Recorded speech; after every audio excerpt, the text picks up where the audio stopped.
بدلہ عطا فرمائے گا۔ ایک بھائی نے فرمایا، یہ انڈیا سے کال کی، کہ فرنچ کٹ داڑھی اگر کسی کی ہو تو کیا وہ تکبیر کہہ سکتا ہے؟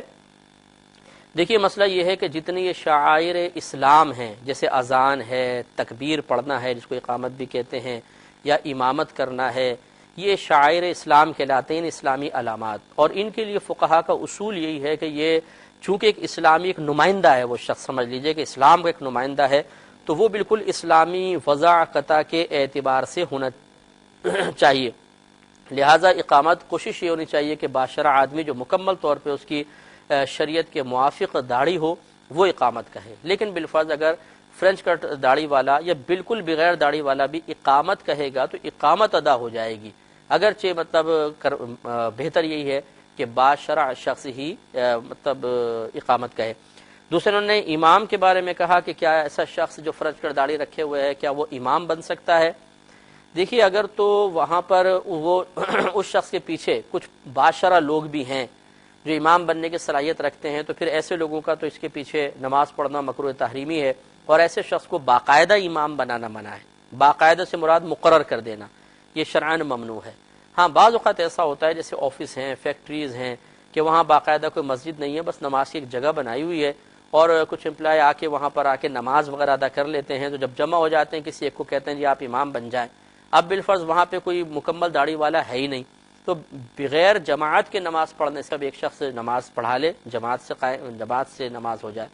کیونکہ اگر یہ مستقل پھر اسی طرح اگر یہ کہا جائے کہ نہیں جی کوئی بھی امام نہیں بنے اور آپ علیحدہ علیحدہ ہی نماز پڑھیں تو ترک جماعت کی عادت پڑ جائے گی، اس لیے فقہا نے اس کو پسند نہیں فرمایا۔ تو پھر اگر تمام ایسے ہی ہیں کہ وہ بغیر داڑھی والے ہیں یا فرنچ کٹ والے ہیں تو پھر ان میں سے ایک ان کا امام بن سکتا ہے۔ تو یہ ذرا قیودات ذہن میں رکھیے گا کہ اگر آپ ایک مسجد میں امام مقرر کرنا چاہتے ہیں، باقاعدہ جیسے سیلری پہ ہم لوگ رکھتے ہیں، تو اس کے لیے تو باشرع آدمی ہی درکار ہے۔ اگر اس طرح کا کوئی شخص رکھا گیا تو کمیٹی بھی گناہ گار ہوگی اور جتنے لوگ اس کے پیچھے نماز پڑھیں گے وہ بھی گناہ گار ہوں گے۔ لیکن اگر کسی جگہ کوئی امام اس طرح مقرر نہیں ہے، کچھ لوگ جمع ہو جاتے ہیں